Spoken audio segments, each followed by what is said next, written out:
Fernando Cabral, muitíssimo obrigado desde já por ter aceito conversar conosco aqui na Central. Quando o senhor afirma em nota publicada em rede social que a decisão do TSE contraria os fatos, em que argumento o senhor se apoia? Boa noite, Denis. Boa noite a todos os ouvintes da Rádio Central. Eu estou acabando de chegar de viagem agora e estou me inteirando dos fatos, mas desde logo me coloco à disposição da Central para esclarecer o meu ponto de vista perante os eleitores bonispacienses e o bonispaciense em geral. Bom, Denis, no meu entendimento, o TSE ele errou contra os fatos e errou contra o direito. Por isso nós vamos entrar com recurso tanto no próprio TSE quanto no STF. Eu explico por quê. Na época que eu fui candidato, eu fui liberado, a questão foi levantada aqui em Bom Despacho, fui liberado pela juíza eleitoral na época e também por 7 desembargadores, foi por unanimidade em Belo Horizonte, que reconheceram que eu estava em condições de concorrer na eleição do ano passado. Entretanto, os ministros do TSE entenderam que eu não podia ser candidato. Essa é uma questão técnica, jurídica, relevante e, na minha opinião, é o primeiro equívoco que o TSE comete. O segundo equívoco que o TSE comete é que o STF tem uma norma que proíbe que mudança de entendimento, ou seja, mudança de ponto de vista do Tribunal Eleitoral seja aplicado no mesmo ano em que ocorreu a mudança. E a mudança de interpretação ocorreu exatamente na eleição de 2020. Portanto, ela não poderia ser aplicada no meu caso. Isso cria bastante confusão, como eu estou dizendo. Fui julgado por uma juíza e fui julgado por 7 desembargadores, 8 julgadores me consideraram em condições de concorrer. Infelizmente, na justiça acontecem essas coisas. E com base em quais questões técnicas do registro de sua candidatura, o TSE determinou o seu afastamento? Olha, Denis, essa ação que estava no TSE, que está no TSE, ela decorre de uma outra ação que está em Minas. Essa ação que está em Minas, ao contrário que já circulou por aí como fake news, eu não fui condenado ainda, pelo menos. Posso até vir a ser, mas ainda não fui. E lá há uma decisão do relator, aprovada em plenário, que diz que a decisão tomada pelo TRE não teria eficácia, ou seja, não teria validade, não seria aplicado até terminar o julgamento. Esse julgamento até hoje não terminou. E o relator do processo, em Belo Horizonte, no TRE, ele tem o direito legal, baseado no que se chama de poder geral de cautela do juiz, de dizer que as suas decisões não têm efeito imediato, ou seja, o efeito é suspenso, não tem eficácia. E foi o que aconteceu. Entretanto, o ministro Fachin entendeu que a lei não permite efeito suspensivo. O ministro Fachin, no meu entendimento, cometeu um erro até grosseiro, porque não se trata de uma questão legal, trata-se de uma determinação de um tribunal. Então, essa diferença de entendimento do ministro Fachin, que eu considero um erro técnico do ministro, é um dos problemas desse julgamento. Mas há outros, como, por exemplo, a contrariedade à decisão do STF de não poder haver aplicação imediata da mudança de entendimento, que aconteceu no TSE e me prejudicou bastante. Qual recurso o senhor pretende entrar no tribunal e o que está alegando dessa vez? E o senhor estima prazo para uma decisão que vai alterar essa suspensão? Olha, na justiça é muito difícil estimar prazo e mais ainda no final de ano, quando a justiça vai entrar em recesso, né? O mês que vem a justiça entra em recesso e muita coisa que deveria acontecer não vai mais acontecer. Entretanto, o nosso pedido ao STF é que seja concedida uma liminar. Essa liminar pode acontecer num prazo muito curto, ela pode acontecer em 24 horas, em 48, em 3 dias, uma semana, a gente nunca sabe com certeza. Mas a decisão, o ministro do STF deve tomar, nós acreditamos, e aí entre 5 e 10 dias, provavelmente. Mas os recursos são variados. Por exemplo, essa ação não transitou em julgado, ou seja, ela não é definitiva, ainda não é definitiva, no próprio tribunal. Então cabe recurso no próprio tribunal, chamado embargos declaratórios, porque a decisão ela é contraditória, ela é obscura e ela contraria algumas coisas do próprio TSE. Então nós vamos entrar com esse recurso chamado embargo declaratório no TSE, que pode ter efeito modificativo, pode, não é obrigatório, mas pode ter efeito modificativo, o próprio TSE pode rever. A outra questão, também técnica, é que o meu partido, o MDB, também foi condenado a perder uma cadeira na Câmara. Mas o MDB nunca foi parte nesse processo. Ele nunca foi chamado ao processo. E ele está sendo punido, sem jamais ter se manifestado, sem jamais ter exercido o contraditório. Isso também, no meu entendimento, é um erro técnico. Então, aí cabe um outro recurso, que nós chamamos de terceiro prejudicado, que será aviado junto ao TSE. Ainda outro, a minha suplente é a Tereza Ferraz. Ela é minha suplente. A assunção dela deveria ser automática. Uma vez que eu sou afastado, ela deveria assumir. Entretanto, o ministro Fachin fez um acórdão muito confuso. Ninguém até agora entendeu, porque ele manda recontar os votos, é uma coisa sem sentido, que contraria as tradições do TSE. Deveria dar posse para Tereza imediatamente, segundo a lei, segundo a tradição do TSE. Então nós consideramos um outro erro técnico do ministro e nós estamos tentando entender o que significa. Mas também aqui cabe um recurso, a Tereza Ferraz vai entrar com recurso, porque a cadeira dela perante a lei, perante a história do TSE, é dela. E o TSE orientou a juíza eleitoral para recontar os votos. Isso é uma coisa que não faz sentido, conforme está na lei, conforme está na tradição. Então é outro recurso cabível. Existe ainda um outro recurso cabível junto ao STF, que é chamado de reclamação. Nós vamos reclamar contra o TSE porque o TSE não está cumprindo uma determinação do STF. É um outro erro do TSE. Então nós vamos entrar com esse recurso também, reclamação. E finalmente, cabe ainda o recurso extraordinário, que é um recurso normal do TSE para o STF, e ainda pode eventualmente caber uma ação rescisória. Então tem muita coisa para acontecer ainda. Insistindo desde o início, essa decisão ainda não transitou em julgado, o ministro antecipou o cumprimento, mandando que eu fosse afastado da Câmara, mas ainda não é uma decisão definitiva. Poderá vir a ser, mas no momento não é. O senhor está completando quase um ano de vereança. Quais os projetos que o senhor gostaria de destacar, que realizou ou que teve forte atuação neste período? Eu tive uma atuação bastante forte na Câmara, embora não muito visível. Mas vou citar como exemplo aqui um projeto de lei que eu considero fundamental para o bom despacho. Ele é simples, chegou muito tarde, demorou a ser aprovado, mas está em vigor hoje. Esse projeto de lei, que se transformou em lei, ele permite ao bom despachense extirpar, na verdade, até recomendo ao bom despachense que extirpe qualquer árvore que não seja nativa do Brasil. As árvores não nativas, elas são muito ruins para o ambiente.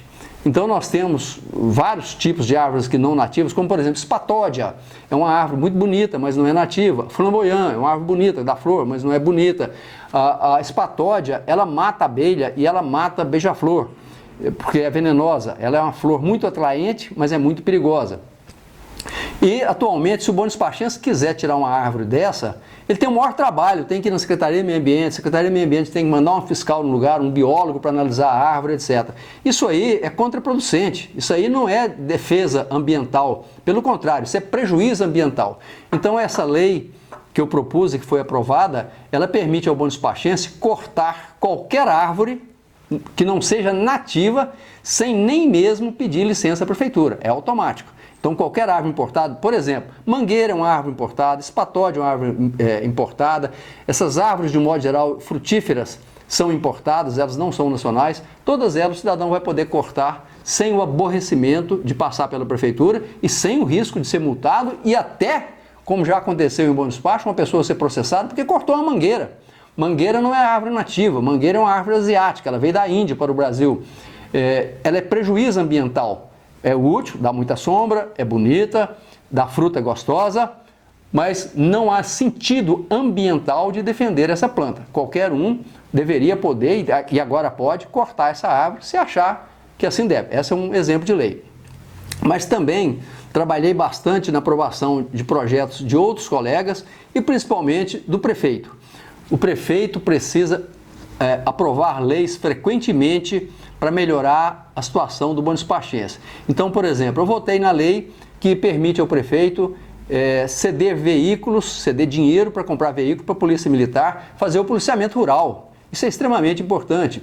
Também o Olho Vivo, que está enrolado aí, nós estamos com dinheiro, desde que eu era prefeito nós estamos com dinheiro, e é uma complicação atrás da outra e não sai. Então nós aprovamos uma lei também que permite ao prefeito acelerar esse processo de instalar o olho vivo em bom despacho para proteger o bom despachense.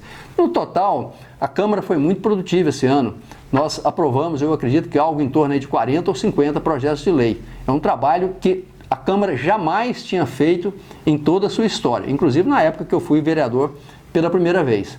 Mas, no momento, estou afastado da Câmara, espero voltar, mas voltando ou não, vou continuar trabalhando em prol do bom despachense. Sabemos que a perda do mandato poderia ensejar a perda financeira. Sobre esse aspecto, o senhor continua se resguardando com recursos financeiros salário de servidor público federal? Ô Denis, esse é um fato que todo mundo já sabe, mas vale a pena repetir. Eu nunca recebi salário da Câmara, nunca, nem no meu primeiro mandato, nem nesse mandato. Também nunca recebi salário de prefeito.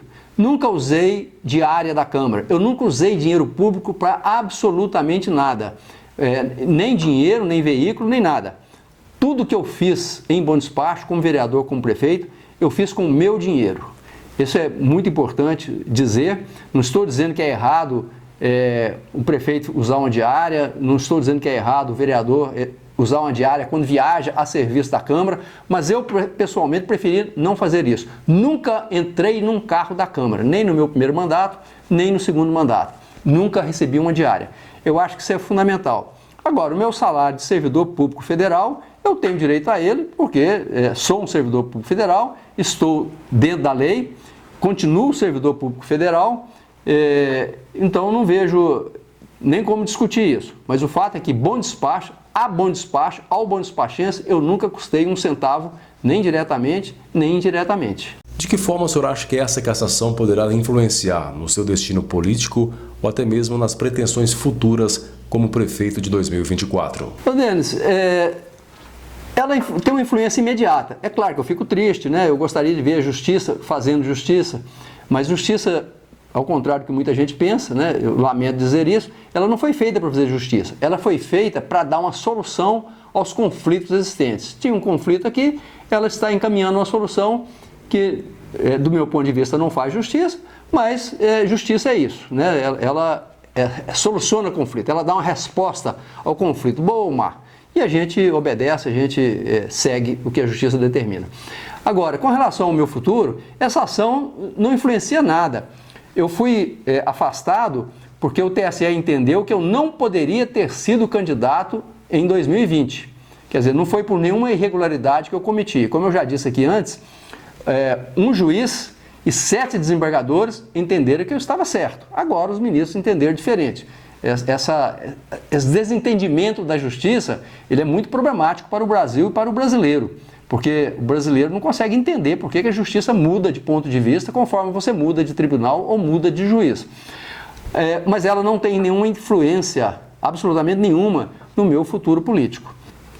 E nós temos aí várias alternativas. Uma delas, que tem sido muito falada, porque eu tenho sido muito procurado, é para eu ser candidato a deputado estadual ou deputado federal para representar Bom Despacho. Bom Despacho praticamente nunca teve um representante seu. Nós até tivemos filhos de Bom Despacho eleitos, mas nunca foram pessoas dedicadas a Bom Despacho, ou que morassem aqui, ou que trabalhassem aqui, ou que realmente prestassem atenção em Bom Despacho. Então essa é uma possibilidade, eu ser candidato, vir a ser eventualmente candidato a deputado estadual ou federal o ano que vem. Essa é uma possibilidade que eu não quero afastar. A outra possibilidade é, se eu optar por não ser candidato a deputado estadual ou federal, por qualquer motivo, a probabilidade de eu ser candidato a prefeito é grande, Eu tinha decidido encerrar minha carreira política com esse mandato de vereador. Essa era uma decisão que eu já tinha tomado, já tinha comunicado à minha família e tudo. Eu já estou com 70 anos e na próxima eleição para o prefeito estarei com 73 para 74. Então eu tinha interesse já em encerrar minha carreira para viver o resto dos meus anos de forma mais tranquila. O cargo de prefeito ele é muito pesado. Mas, em vista de tudo que está acontecendo, existe uma probabilidade grande de eu ser candidato a prefeito, dando sequência ao trabalho do Dr. Bertolino. Então, essa é a minha perspectiva política para os próximos anos. Ser candidato a deputado federal ou estadual o ano que vem, é uma coisa que eu posso ou não fazer, ainda estou pensando, tenho conversado com a minha família sobre isso, e também a alternativa de ser candidato a prefeito daqui a 3 anos, e voltar a fazer aquilo que eu fiz na prefeitura, que todo mundo conhece. Tem gente que gosta, tem gente que não gosta, mas é o trabalho que eu acho que tem que ser feito em bom despacho, um trabalho de respeito à lei, um trabalho de normas, um trabalho de seriedade com dinheiro público, como aconteceu. Eu peguei uma prefeitura falida, entreguei uma prefeitura com dinheiro em caixa, trabalho, aliás, que o Dr. Bertolino vem dando prosseguimento, ele tem mantido a prefeitura num estado financeiro muito bom. Nós fomos elogiados por órgãos como o IBGE, como os servidores do IBGE que elogiaram a situação econômica de bom despacho. E, então, eu acho que eu tenho essa obrigação com o povo, né? Se a justiça tirar esses 2.000 e tantos votos que eu tive como vereador, quem sabe eu posso devolver em dobro ou triplo como prefeito daqui a 4 anos. É uma possibilidade que fica em aberto, sim. Infelizmente, temos acompanhado publicações em redes sociais, WhatsApp, informações distorcidas sobre esse caso. Há alguma específica que o senhor gostaria de esclarecer por se tratar de fake news? Pois existe uma notícia que não é boa para mim, com certeza não é boa para mim, né? O meu afastamento não é uma notícia boa para mim.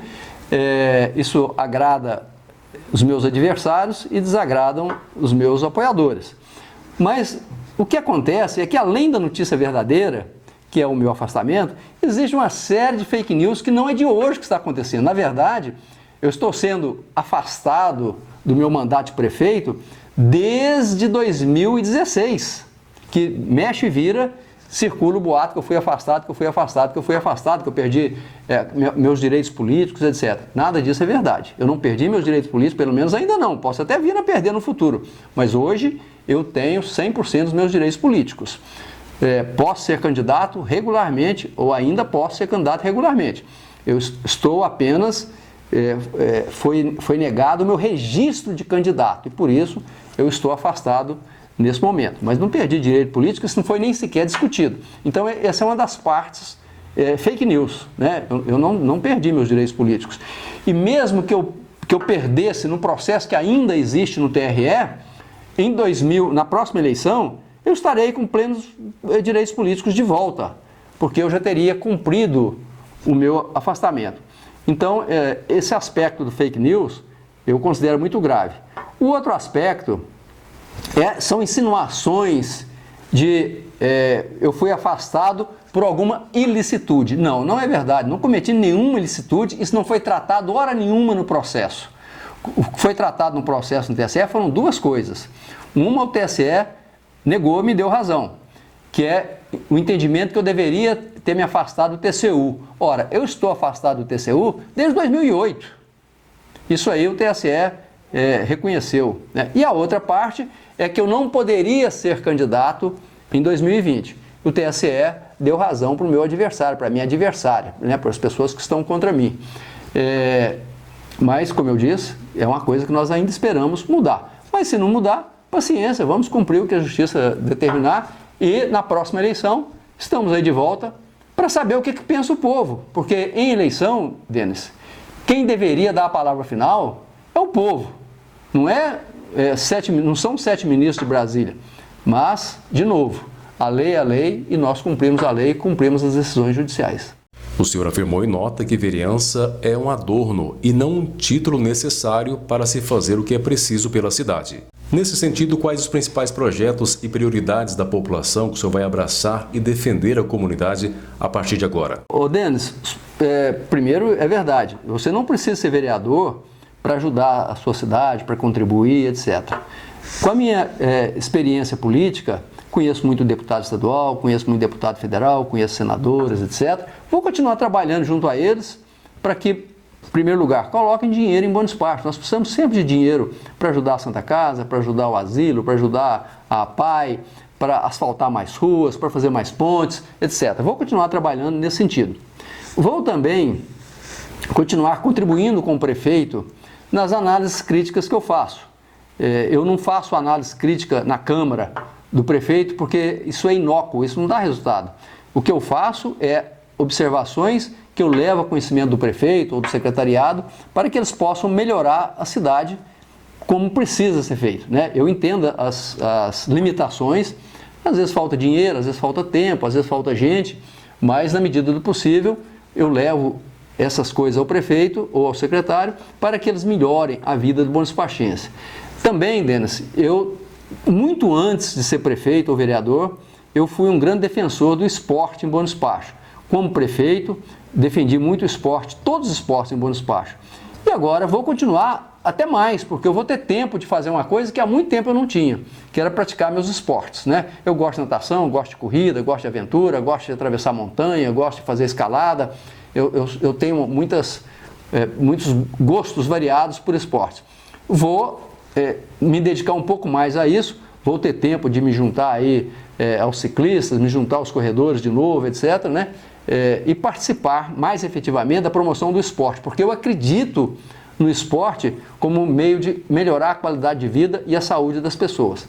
Também, Denis, na área de saúde, eu acho que eu tenho uma contribuição muito grande a dar, pelo conhecimento que eu tenho, pela minha formação em biologia, pelo conhecimento que eu tenho na área de nutrição, por estudo próprio, né, pelos grandes avanços que eu consegui para mim mesmo no combate à minha doença com nutrição. Eu acho que isso é uma contribuição que eu posso levar também ao povo de Bom Despacho, né?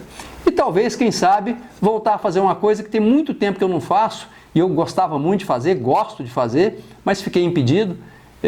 Voltar a fazer palestras nas escolas, questões ambientais, enfim. Há uma amplidão de coisas que eu posso e continuarei fazendo em prol de Bom Despacho. A Central agradece ao senhor por se dispor a atender a nossa reportagem. Denis, sou eu que agradeço a você, agradeço ao povo de Bom Despacho que votou em mim. Por 2 vezes fui o vereador mais votado da história de Bom Despacho. Lamentavelmente, nesse momento estou afastado, mas como eu disse aqui, vou continuar o meu trabalho normal em prol de Bom Despacho. Espero não decepcionar aqueles que me elegeram.